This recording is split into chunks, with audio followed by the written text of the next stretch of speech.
ఏంటి ఇది ఇలా ఉంది పురుగుల్లాగా అనుకుండొచ్చు. తెలియని వాళ్ళకైతే అలానే అనిపిస్తది. తెలిసిన వాళ్ళు ఆల్రెడీ గెస్ జేసి ఉండొచ్చు దాన్ని చూడంగానే. ఓవర్ నైట్ సోక్డ్ ఓట్స్ దాంట్లో ఇంకా చియా సీడ్స్ అనమాట. అండ్ దాని తర్వాత దాన్ని మిల్క్‌లో సోక్ చేసి నైట్ మొత్తం ఫ్రిడ్జ్‌లో అయితే పెట్టేయాలి. దాని తర్వాత మార్నింగ్ రూమ్ టెంపరేచర్‌కొచ్చినాక మనకు నచ్చిన ఏదో ఒక సీజనల్ ఫ్రూట్ యాడ్ చేసుకోవచ్చు. లేకపోతే బనానా, యాపిల్ గూడా యాడ్ చేసుకోవచ్చు. లేదంటే నట్స్. సో, తినేయాలి అంతే. సో, నాకైతే అస్సలు ఇష్టం లేదు. సో, మనం హెల్త్ కాన్షియస్‌గా ఉండరు. చాలామంది హెల్త్ నెగ్లెక్ట్ చేస్తూ ఉంటారు. మెయిన్‌గా నేను అయితే బ్రేక్‌ఫాస్ట్ స్కిప్ చేసే బ్యాచ్ అనమాట. సో, ఈ హాలిడేస్ ఉంటే ఇంక అస్సలే బ్రేక్‌ఫాస్టే. ఇంకా డ్యూటీ ఉన్నా గూడా ఏంటంటే వర్క్‌కెళ్ళేటప్పుడు మార్నింగ్ స్కిప్ చేసేదాన్ని లేట్ అయిపోతది అని చెప్పి ఫుడ్ అవ్వకపోవడం అని.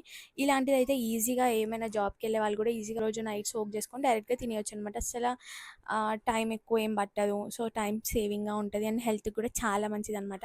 కానీ నేను ఇందులో హనీ గానీ, ఫ్రూట్స్ కానీ యాడ్ చేసుకోకుండా అస్సలు తినలేను. కొంతమందయితే షుగర్ యాడ్ చేయొద్దులెండి. హనీ కూడా యాడ్ చేసుకోకుండా, ఫ్రూట్స్ కూడా యాడ్ చేసుకోకుండా, నట్స్ ఏం యాడ్ చేసుకోకుండా తింటారు. అసలు నాకైతే అస్సలు నచ్చదు. మీలో ఎంతమంది ఓట్స్ తింటారు అండ్ ఇష్టంగా తింటారనేది కామెంట్ చేయండి. షుగర్ ఏసుకోకుండా. ఎందుకంటే షుగర్ ఏసుకోకపోతే అస్సలు చాలా చెండాలంగా ఉంటది. మనం ఉప్పు, కారం తినేవాళ్ళం ఇట్లాంటి చప్ప ఫుడ్ తింటే అసలు తినబుద్దే కాదు.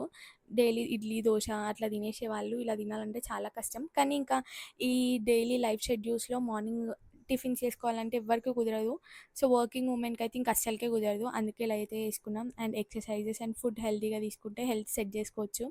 ఇంకా హాలిడేసే కదా అని చెప్పేసి ఇంకా ఎక్సర్‌సైజ్ ఇట్లా ఫుడ్ అయితే మేనేజ్ చేస్తున్నా. అండ్ మీలో ఎంతమందికి ఓట్స్ అంటే ఇష్టమో నాకు కామెంట్స్‌లో చెప్పండి. నాకైతే అస్సలు నచ్చదు.